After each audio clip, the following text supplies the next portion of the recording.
I had 3 minutes to live. My crime, I was too human. They dragged me through the pack house in silver chains. Every step burned. Every breath felt like swallowing glass. But I didn't scream. I wouldn't give them the satisfaction. My name is Deborah McKindle, and in exactly 3 minutes, I was going to die for the crime of being too human. The silver ate into my wrists like acid, sending waves of agony up my arms. My wolf whimpered inside me, weakened by the poison metal, unable to help. Behind me, I could hear the crowd gathering. Wolves I'd grown up with, trained with, bled beside on patrol. Now they were here to watch me die. But before we dive in, I need to ask you something that truly matters to me. If you've enjoyed my stories before, or if you're here hopping, this one will move you. Please don't leave without subscribing. Without your subscription, YouTube buries everything I create. The people searching for stories that make them feel something, stories about resilience, love, impossible choices, they'll never find them. Because the algorithm decided I wasn't worth showing. I'm not asking for money. Just 30 seconds to hit that subscribe button so others can discover these stories too. I pour everything I have into every word, every character, every chapter. And knowing I could reach someone who desperately needs it but won't because you didn't click, that genuinely breaks my heart. Please subscribe. It costs you nothing, but to me, it means someone believes these stories matter. Now let's continue. The Great Hall fell silent as they threw me at the feet of the council. 12 pairs of golden eyes stared down at me with disgust. Behind them, the entire Shadow Moon pack watched from the galleries, their faces twisted with hatred. The ancient stone chamber had witnessed countless judgments over the centuries. The walls were carved with the names of traitors who'd been executed here. By dawn, my name would join them. Beta Marcus stepped forward, his voice booming through the chamber. Deborah McKindle, you stand accused of treason against the pack, of aiding our enemies, of choosing human weakness over wolf strength. I lifted my chin, meeting his gaze. Blood dripped from my split lip where one of the guards had struck me during the march here. I saved a child. Gasps rippled through the crowd. Someone spat at me. The glob of saliva hit my cheek and I didn't even flinch. You exposed our kind, Marcus roared. You violated the most sacred law, never reveal ourselves to humans. She was 6 years old and dying, I said, my voice steady despite the trembling in my limbs. She wouldn't have remembered, wouldn't have told anyone. You don't know that, Elder Catherine hissed from her seat. You risked everything for a human whelp. Disgusting. 3 days ago, I'd been on border patrol when I heard crying. Deep in the woods, past our territory markers, I found a little girl, maybe 6 years old, human, lost, bleeding from a gash on her head. She'd fallen down a ravine, her small body broken and bleeding on the rocks below. I'd caught her scent on the wind, fear and pain and the copper tang of blood. My wolf had wanted to leave her. Pray, she'd said, not our problem. But the human part of me, the part that remembered being small and scared, the part that still had nightmares about the night my parents died, couldn't walk away. She looked up at me with terrified eyes as I climbed down to her. Please don't eat me. My wolf stirred inside me, offended, but the human part of me saw a child who probably wandered away from a camping trip, a child whose parents were likely searching frantically for her, a child who didn't deserve to die alone in the dark. I picked her up, wincing at her broken arm and the way she whimpered, cleaned her wound with water from my canteen, wrapped her in my jacket, carried her to the human town 5 miles east and left her at the hospital entrance with a note. Found in the woods, needs medical attention. I thought no one had seen me. I was wrong. Who told you? I asked Marcus, though I already suspected. A figure stepped from the shadows of the gallery, tall, lean, with cold blue eyes. Garrett, my ex-boyfriend. I followed you, he said, his voice dripping with disgust. I knew you'd been acting strange, distracted, weak, he sneered. I thought maybe you were seeing someone else. Turns out you were worse than a cheater, you're a traitor. We dated for 2 years. I thought I loved him once. Now I saw him clearly for what he was, a wolf so obsessed with strength and dominance that he'd forgotten what it meant to be a person. "You followed me for 3 days and you didn't stop me once," I said quietly. "You let me commit treason so you could report me, so you could be the hero who caught the traitor." His jaw tightened. "You made your choice, now face the consequences." Elder Catherine stood, her ancient face carved from stone. She'd been on the council for over a century, and in all that time, she'd never shown mercy to anyone. "For 200 years, we have survived by being ruthless, by putting pack above all else, by eliminating weakness wherever it grows." She pointed a gnarled finger at me. "You, Deborah McKindale, are a cancer. You allowed sentiment to compromise our security. You crossed into human territory without authorization. You risked exposing our kind." "She was dying," I said quietly. "Then she should have died," Catherine's screech echoed off the vaulted ceiling. "That is the natural order. We are predators, they are prey. You have forgotten what you are." "No," I said, and my voice was stronger now. "I haven't forgotten what I am. I'm a wolf, yes, but I'm also a person, and persons don't leave children to die." "Persons?" Catherine's laugh was like nails on stone. "You speak as if you're one of them, as if their lives matter as much as ours." "Don't they?" The question hung in the air. Several of the younger wolves in the gallery shifted uncomfortably. Good. Let them think about it. Beta Marcus pulled out a silver dagger, eager to move past the philosophical debate. "The sentence is death, to be carried out immediately by silver through the heart." The crowd roared its approval, hungry for blood. I closed my eyes. At least I'd die knowing I'd done the right thing. At least that little girl would live to see her parents again. At least I'd stayed human. Then the doors exploded inward. The massive oak doors, 12 feet tall and reinforced with iron, didn't just open. They blew off their hinges, crashing to the stone floor with a sound like thunder. The temperature in the room dropped 20 degrees. Frost spread across the windows. Every wolf in the hall dropped to one knee, necks bared in submission, eyes cast down. All except me. The chains prevented me from kneeling. Alpha King Demon Blackthorn had arrived. I'd never seen him in person before. He ruled over all 12 packs in the Northern Territory, but he rarely visited smaller packs like ours. He was a legend, a nightmare, a king forged in blood and war. The stories said he'd killed his first rogue at age 12, led his first battle at 16, unified the 12 warring packs by the time he was 25. He was over 200 years old now, though he looked maybe 35 in human terms. He stood 6.5 feet tall, built like violence incarnate.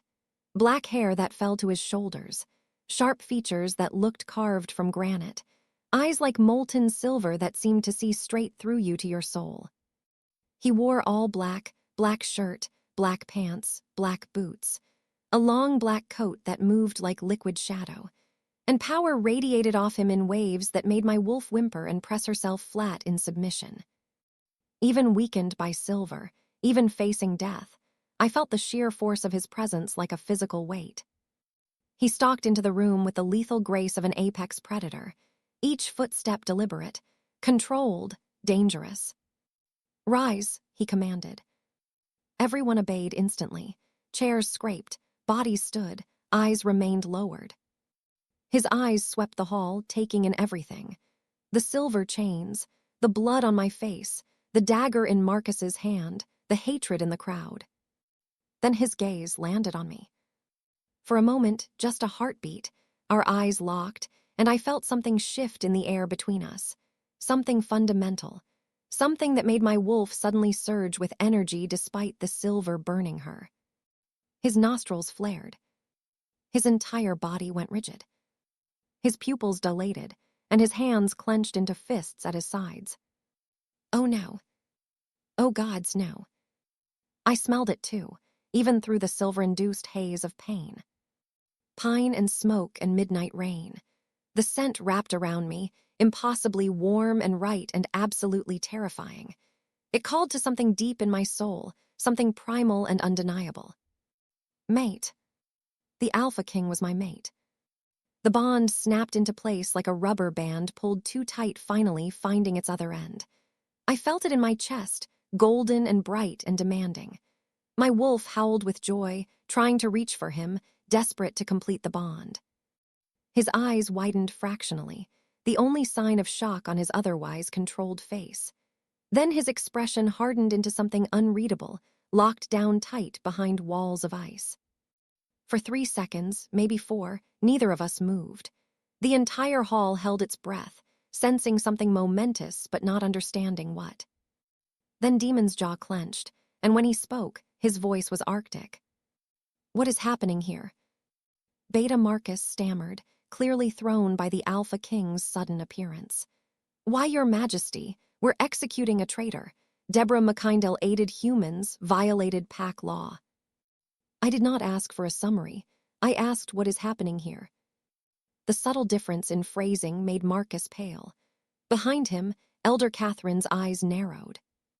"With respect, Your Majesty," she said, her voice carefully neutral, "this is an internal pack matter. The Shadow Moon Pack has jurisdiction over our own." "You have jurisdiction over nothing," Demon cut her off, his voice soft and deadly. "Every pack in the Northern Territory falls under my authority. Every law you enforce is by my grace. Every execution requires my approval." He tilted his head. "Did you request approval for this execution, Elder Catherine?" Silence. "I asked you a question." "No, Your Majesty," Catherine said through gritted teeth. "We did not." "Then you are in violation of the code. Conducting an unauthorized execution is itself an act of treason." He smiled, and it was terrifying.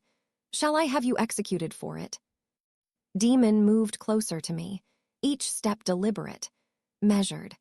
I could feel my wolf trying to reach for him, desperate to close the distance, to touch him, to complete the bond that was currently only half formed. But I forced her down, forced myself to stay still. This couldn't happen. Not now, not like this. Not when I was chained and bleeding and sentenced to die. He stopped 3 feet away, and his scent overwhelmed my senses. My knees went weak, but I locked them, refusing to show weakness. Up close, he was even more devastating. Those silver eyes held centuries of knowledge, pain, and power. A scar cut through his left eyebrow. Another traced his jawline. Battle scars, each one telling a story. "Tell me what you did," he said, and though his voice was controlled, I could hear the slight roughness in it. The bond was affecting him too. I met his eyes, refusing to look away. "I saved a human child who was dying in the woods. I gave her medical attention and returned her to her own kind. And for this, they call you traitor." "Yes." "Why did you save her?" The question surprised me. Everyone else had asked what I'd done, had screamed accusations and demanded explanations. No one had asked why. I thought about lying, about giving some strategic answer that might save my life. But those silver eyes demanded truth, compelled it. Because she was 6 years old and scared and bleeding. Because her arm was broken and she was going into shock. Because someone needed to, and I was there. I paused.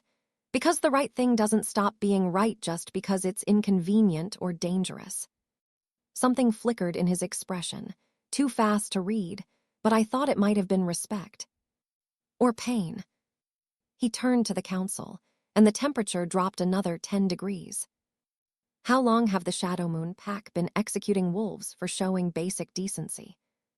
Elder Catherine bristled. "Your Majesty, with respect, our laws are designed to protect the pack. We cannot afford weakness." "Your laws?" His voice dropped to a lethal purr that made every wolf in the room flinch. "There is only one law in the Northern Territory, mine, and I do not recall authorizing executions for mercy. The old ways demand." "The old ways are why we spent 3 centuries at war with every species on this continent," Demon cut her off. "The old ways are why we're hunted and feared and forced to hide in the shadows. The old ways are why young wolves grow up thinking empathy is weakness and slaughter is strength." He stepped forward, and Catherine actually took a step back. "The old ways end today." He reached down and broke my silver chains with his bare hands. The metal sizzled against his skin, burning him, filling the air with the smell of scorched flesh. But he didn't even flinch, didn't show pain, just snapped the chains like they were paper and pulled me to my feet. My legs buckled. He caught me, one arm steadying me while the other hung at his side, silver burns already healing with supernatural speed. "Deborah McKindale is under my protection," he announced, his voice carrying to every corner of the hall. "Anyone who touches her answers to me personally. Is that understood?" The silence was deafening. I said, "Is that understood?" "Yes, Alpha King," they chorused, voices shaking. His eyes found Garrett in the crowd. "You, the one who reported her." Garrett stepped forward, chin raised proudly. "Yes, Your Majesty, I did my duty." "You followed her for 3 days and didn't intervene. You allowed what you considered treason to occur so you could be the hero who reported it." Demon's smile was razor sharp. "That's not duty. That's opportunism. You're stripped of your rank, effective immediately. Report to the training grounds. You'll be scrubbing floors until I decide you've learned what real duty looks like." Garrett's face went white, but I dismissed. Garrett fled. Demon turned back to the council. "From this day forward, any pack that executes wolves without my explicit approval will face my judgment. Compassion is not weakness. Mercy is not treason. And any wolf who acts to save an innocent life, regardless of species, will be commended, not condemned." He paused, letting the words sink in. "The Northern Territory is changing. Evolve with it or get out of my way." He didn't speak to me again until we were alone in the Alpha's private office. The Shadow Moon Alpha had wisely made himself scarce, fleeing to his quarters the moment Demon dismissed the assembly. I stood by the window, putting as much distance between us as the room would allow. The mate bond pulled like a physical ache, a golden thread connecting my chest to his, demanding I close the space. But I resisted. "You knew," I said quietly, watching the moon rise over the pack lands. "The moment you walked in, you smelled it." "Yes. And you saved me anyway." He moved to the desk, pouring 2 glasses of whiskey with steady hands. "I saved you because executing wolves for compassion is barbaric. The bond is irrelevant." The word stabbed through me like a silver blade. Irrelevant. Of course, what was I thinking? He was the Alpha King, ruler of 12 packs, thousands of wolves, descended from the original Lycan bloodline. Political alliances to maintain, image to uphold. I was nobody, a low-ranking warrior from a minor pack, now branded a traitor by my own people. Even fate made mistakes sometimes. "You'll come with me," he said, not looking at me. He stared at the whiskey in his glass like it held answers. "Back to the capital. I'm assigning you to my personal guard." I stared at his back. "Why?" "Because if I leave you here, Catherine will find a way to kill you the moment I'm gone. She's already plotting it." "You can't know that." He finally looked at me, and the intensity in his silver eyes made my breath catch. "I can smell the intent on her. Murder has a specific scent, like copper and rage and cold determination." He took a drink. "Besides, I need warriors who think before they kill, who value life, who understand that strength without honor is just brutality. You'd be surprised how rare that is." "I'm not a charity case," I said, my voice harder than intended. "Good, because I don't do charity." He set down his glass with a sharp click. "You're a trained warrior. You act on principle even when it costs you everything. You have courage and integrity. Those are assets I value. The mate bond has nothing to do with this decision." There was that word again, nothing. I should have been grateful. He was offering me safety, a new position, a fresh start. But all I could focus on was the rejection implicit in his words. "What if I refuse?" I asked. A ghost of a smile touched his lips, the first hint of warmth I'd seen. "Then you're an idiot, but I'd respect your choice and assign you to a different pack. Somewhere Catherine's reach doesn't extend. Maybe Riverrun or Stonepeak. Both have solid alphas who wouldn't tolerate her interference." He was giving me a choice, a real one, not demanding, not commanding, just offering. It made refusing harder. I should have said no. Should have taken the transfer to another pack and disappeared into obscurity. Put distance between us until the bond faded or at least became bearable. But something in me refused to run. Maybe it was pride. Maybe it was stubbornness. Maybe it was the bond itself, singing in my veins, demanding I stay close to him even if he didn't want me. Or maybe it was the way he'd walked into that hall, like an avenging angel and shattered chains, with his bare hands to free me. I'll join your guard. He nodded as if he'd expected nothing less. We leave at dawn. Pack light. You'll be issued new gear when we arrive at the Citadel. As he moved toward the door, I couldn't stop myself from asking, why didn't you tell them about the bond? He paused, his hand on the doorframe. For a long moment he was silent, and I thought he might not answer. Then, quietly, because the last thing you need right now is for people to think you earned your position on your back instead of your merit. You're already branded a traitor. If word got out that you're my mate, they'd say I was thinking with my dick, not my brain. They'd say you manipulated me, seduced me, used the bond to escape justice. He glanced over his shoulder, and the pain in his eyes nearly broke me. And because I don't know yet what I'm going to do about it. Then he was gone, leaving me alone with the scent of pine and smoke and the ache of a bond half-formed. We left at first light, a small convoy, Demon, 3 of his personal guards, and me. The journey to the Blackthorn Citadel would take 2 days by vehicle. 2 days of being in close proximity to my mate while pretending the bond didn't exist. It was torture. Every time he moved, I noticed. Every time he spoke, my wolf perked up, wanting to hear more. Every time our eyes accidentally met, electricity crackled between us. And I could tell he felt it too. The way his jaw clenched when I walked past. The way his hands gripped the steering wheel a little tighter when I sat in the back seat. The way he'd catch himself staring at me in the rearview mirror. The 3 guards, Cade, Lyra, and Marcus, not the Shadow Moon Beta, a different Marcus, watched us with knowing eyes but said nothing. We stopped at a safe house the first night. Small, defensible, stocked with supplies. You take the bedroom, Demon told me. I'll sleep out here. I can take the couch. You're injured, still healing from the silver, take the bed. That's an order. I was too tired to argue.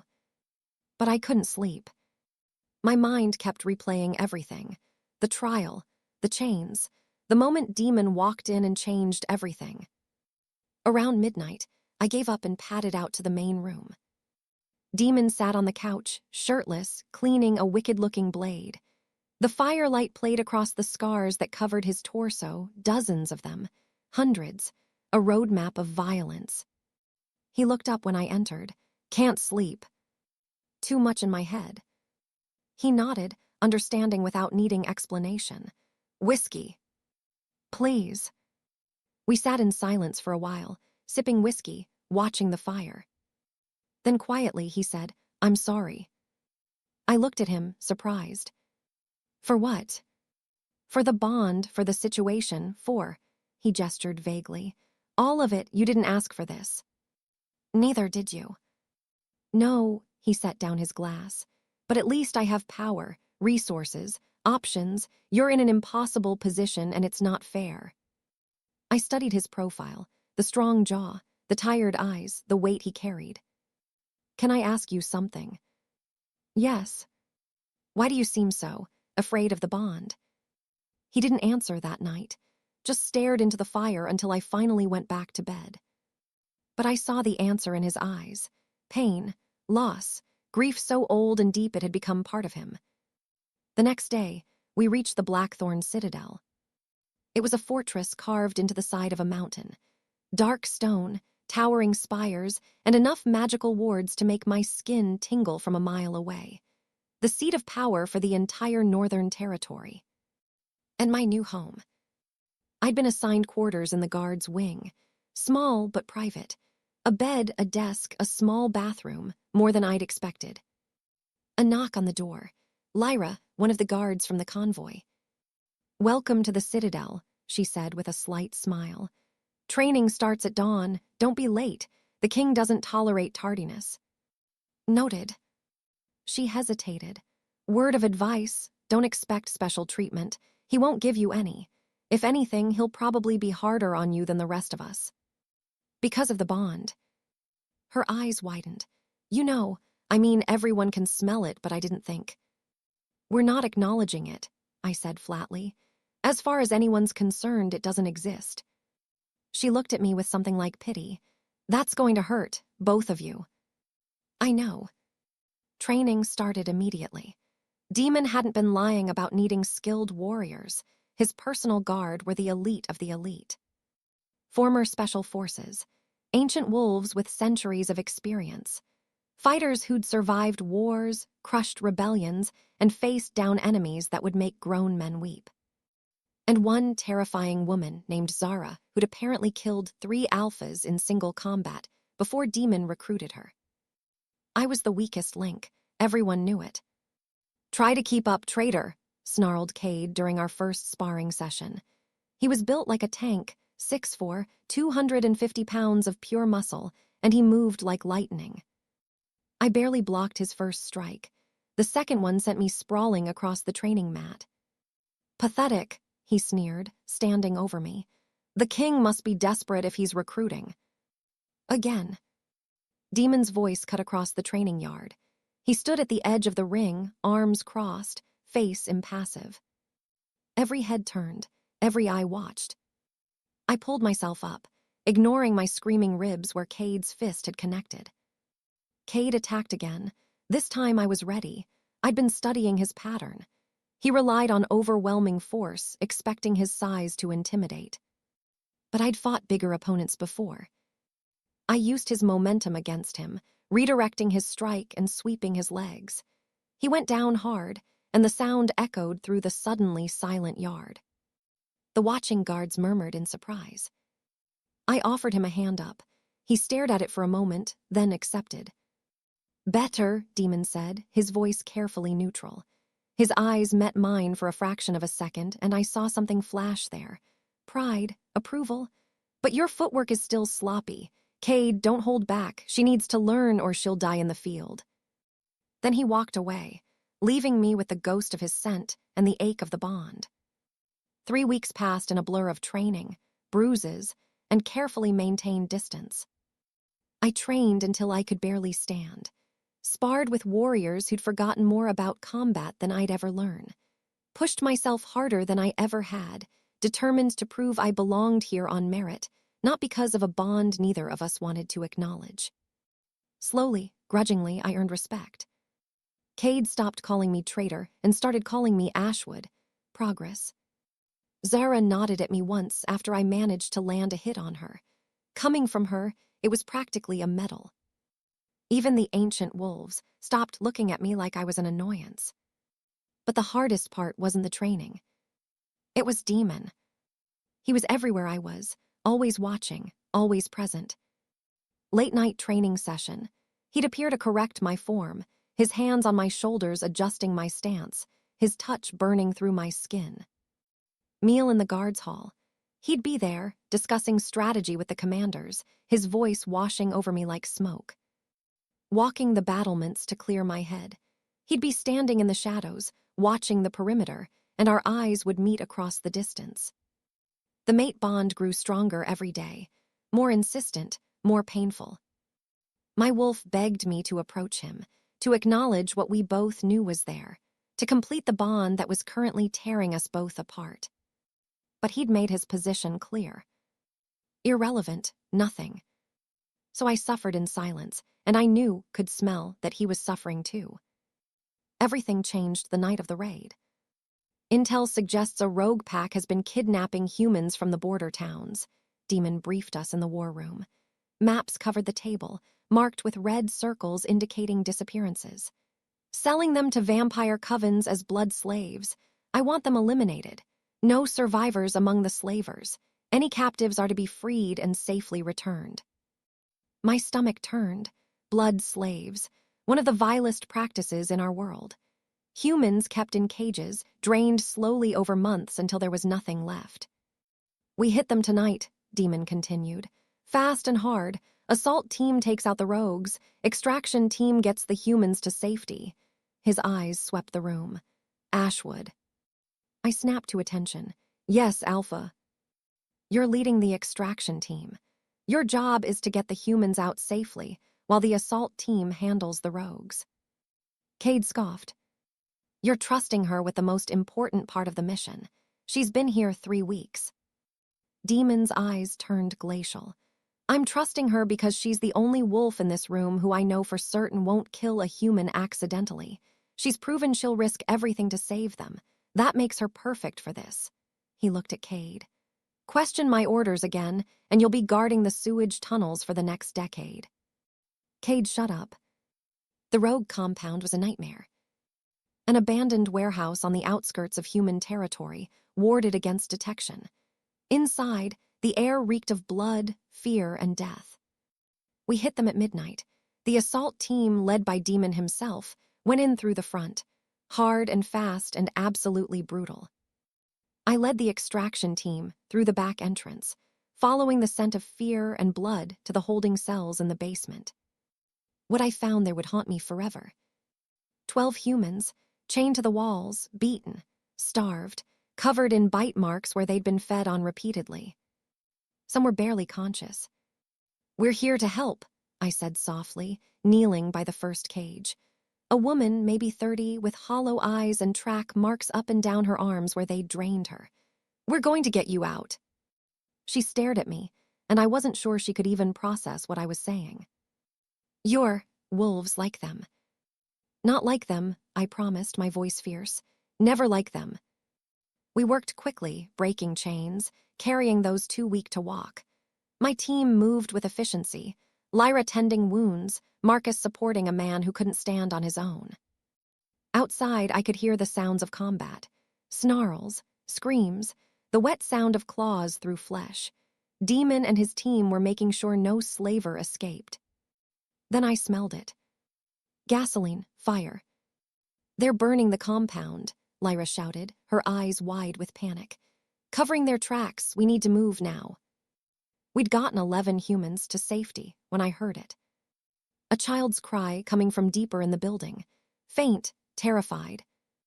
Everyone's out, Marcus said, checking his count. We need to go, Deborah, the whole place is coming down. But I knew that cry, knew it in my bones, the same sound the little girl in the woods had made. There's one more. Deborah, no. But I was already running back inside. Smoke filled the hallways, thick and black, choking. Flames licked up the walls, spreading fast. The heat was intense enough to singe my fur as I shifted, using my wolf's better sense of smell to track the source. The building groaned around me, beams cracked, the ceiling sagged. There, a hidden room, concealed behind a false wall. A small girl, maybe 7, locked in a cage too small for her to even stand. Her eyes were glazed, her skin pale from blood loss. I've got you, I said, ripping the door off its hinges. She was light, too light when I picked her up, malnourished and weak. She clung to me with what little strength she had. The ceiling groaned above us. I ran. The hallway collapsed behind me with each step. Fire everywhere, no clear path. The heat blistered my skin even through my fur. Then I saw him. Demon, standing in the inferno like he belonged there, one hand extended, his eyes wild with something that looked like terror. Jump. I didn't think, just gathered the child closer and leaped across the gap as the floor beneath me gave way. He caught me, caught us, and we tumbled through a window as the entire structure came down in a roar of flame and smoke and collapsing timber. We hit the ground hard. Demon twisted at the last second, taking the brunt of the impact, shielding us with his body. For a moment, we just lay there in the grass, coughing, gasping for breath. The building burned behind us, lighting up the night sky. The girl was crying, but she was alive. Demon's hands were on me immediately, checking for injuries with an urgency that belied his usual composure. His touch was everywhere. My arms, my ribs, my face, searching for broken bones, burns, wounds. Are you insane? He growled, his voice rough with smoke and something else. Fear. The building was coming down, you could have died.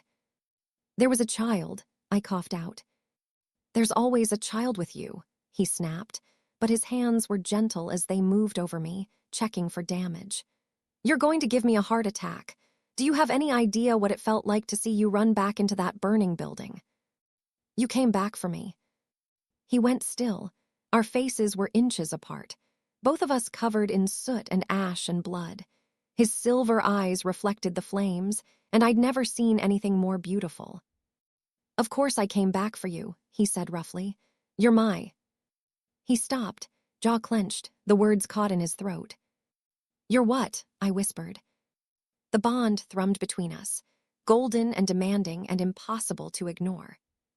I can't, he said, and the pain in his voice nearly broke me. Deborah, I can't. Then he pulled back, helping me to my feet. The moment shattered like glass. Get the girl medical attention, he said, his voice carefully neutral again. Professional, distant. Good work tonight, Ashwood. Then he walked away, leaving me standing. There with ash in my lungs, and my heart in pieces. The girl, still unnamed, still too traumatized to speak, was taken to the Citadel's medical wing. The healers said she'd recover physically, but the psychological scars would take time. I visited her every day, sat beside her bed, talked to her even though she didn't respond. You're safe now, I told her. No one's going to hurt you ever again.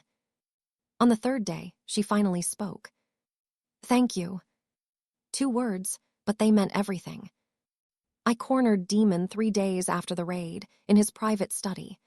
I'd had enough of the distance, the avoidance, the pretending. We need to talk. He didn't look up from the reports he was reading. Mountains of paperwork covered his desk, incident reports, supply requisitions, diplomatic correspondence. Make it quick. I have a council meeting in 20 minutes. Why won't you acknowledge it? Acknowledge what? Don't play dumb. The bond, us, I know you feel it. I know it's driving you as crazy as it's driving me. So why do you keep pushing me away? Finally, he set down the papers, looked at me with those ancient, tired eyes that had seen too much. You want the truth, Deborah? Yes. He stood, walked to the window overlooking his territory. The citadel sprawled below us, and beyond that, the forest stretched for miles. I had a mate before, he said quietly. 70 years ago, her name was Ruth. My heart stopped. She was beautiful, kind, everything I thought I needed. His voice was carefully flat, emotionless. The tone of someone who told themselves this story so many times it had lost all feeling. We were bonded for 3 years. I loved her more than I'd loved anything in my long life. I stayed silent, hardly daring to breathe. What happened? War happened. The vampire covens rose up, tried to wipe us out. Genocidal war that lasted 15 years. He stared out at the darkening sky.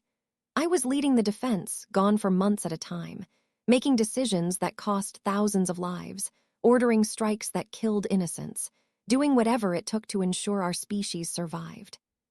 His hands clenched on the windowsill. And Ruth was too human, too soft. She couldn't handle the violence, the death, the choices I had to make. She'd look at me with these horrified eyes like she didn't recognize me anymore. Demon. She rejected the bond, he continued, his voice hollow. Broke it, severed it completely. The pain nearly killed us both. Rejection usually does, but she survived it, barely. He turned to face me, and the anguish in his eyes made my chest ache. She told me I'd become a monster, that the male she'd loved was gone, replaced by something cold and cruel and unrecognizable, that she couldn't love what I'd become. He smiled bitterly. Then she left, and I never saw her again. I couldn't breathe, couldn't think. The pain in his words was suffocating. So when I look at you, Deborah, this brave, compassionate wolf who risks her life for children and sees humanity as strength, I see Ruth. And I know I'll destroy that light in you too. His voice cracked. Because this job, this life, this responsibility, it turns everyone into monsters eventually. It's only a matter of time. That's bullshit. He blinked, clearly not expecting that response. I stepped closer, anger burning through the sympathy I'd felt moments before. You think I'm some fragile flower who'll break the first time things get hard? I was branded a traitor, sentenced to death, dragged through silver chains by people I'd known my whole life, spat on, beaten. I held up my wrists, showing the scars that still hadn't fully healed. I survived that. I'm still standing, still fighting, still me. Deborah, I'm not Ruth, I said fiercely. I don't know what she was like, but I know what I am. I'm not weak because I have empathy. If anything, it makes me stronger because I know exactly what I'm fighting for. I've seen the worst of our kind. Catherine, the slavers, wolves so obsessed with strength they've forgotten their humanity. And I'm still choosing compassion. I poked him in the chest, hard enough that he actually took a step back. You saved me because you thought executing wolves for compassion was barbaric. You came back into a burning building because you couldn't leave me behind. You're trying to change centuries of brutal tradition, make the packs better, create a world where we don't have to choose between being strong and being good. My voice softened. Those aren't the actions of a monster, demon. You don't understand what I've done. I don't care what you've done. The words burst out of me, raw and honest. I care about who you are, right now, today. The male who protects the weak, who's trying to build something better, who risks everything to save people he doesn't even know. He stared at me like I'd just spoken a foreign language. You think you'll destroy me? I laughed, but there was no humor in it. I'm already destroyed. The bond is tearing me apart every day, watching you pull away when all I want is to be close to you, feeling you suffer and not being able to help, pretending we're nothing to each other when my wolf howls for you every night. Tears burned my eyes, but I refused to let them fall. So if you're going to reject me, then do it. Make it official. Break the bond and let us both move on. I met his eyes. But don't tell me it's for my own good. Don't tell me you're protecting me. That's not your choice to make. Silence filled the room, heavy and suffocating. Then Demon said, so quietly I almost missed it, that little girl you saved, 3 days ago, the one from the rogue compound. I blinked at the sudden change in topic. What about her? We identified her, ran her through the missing persons database. His voice was rough, strained. Her name is Emma. She's been missing for 4 months, taken from her home in Seattle, and she's Ruth's daughter. The world tilted. I grabbed the edge of his desk to steady myself as the words sank in. Ruth had a human child from a relationship after she left me. The child went missing, and Ruth. He closed his eyes, and the pain on his face was devastating. Ruth killed herself 2 months ago, couldn't bear the guilt of failing to protect her daughter, couldn't live with not knowing what happened to her baby. Oh gods. Oh gods, no. Emma is alive because of you, Demon continued, his voice breaking. Because you ran into a burning building for a child you didn't know. Because being human, being compassionate, was more important to you than your own life. He cupped my face with both hands, and his touch was achingly gentle. You saved my dead mate's daughter. You gave Ruth the ending she deserved, even though you never knew her. Tears streamed down my cheeks. I spent 70 years believing compassion was weakness, he whispered. Believing I had to become a monster to keep my people safe. Believing Ruth left because I wasn't human enough anymore. He rested his forehead against mine. But you showed me that strength and humanity aren't opposites. They're the same thing. You showed me that the male Ruth fell in love with, the one who cared, who protected, who saw value in all life. He's still here. I just forgot him. Demon. You're not Ruth, he said firmly. You're stronger than she was, braver. You don't break under pressure, you become sharper. And I'm not the same male I was 70 years ago. I've learned, changed, become someone who can maybe, possibly, deserve you. I'm still going to make mistakes, he said, his voice raw with honesty. Still going to have to make impossible choices, lead armies, order deaths. This world is brutal and I can't change that overnight. I know. I'm probably going to hurt you, disappoint you, fail you. Probably, I agreed. A smile tugged at his lips. You're supposed to reassure me. I'm not Ruth, I said, echoing his own words. I don't need you to be perfect. I need you to be real, to trust me enough to stand beside you, not behind you, to let me be strong with you, not despite you. He searched my eyes, and I could see the war happening inside him, fear and hope battling for dominance. "What if I can't be what you need?" he asked quietly. "What if you already are?" That broke something in him.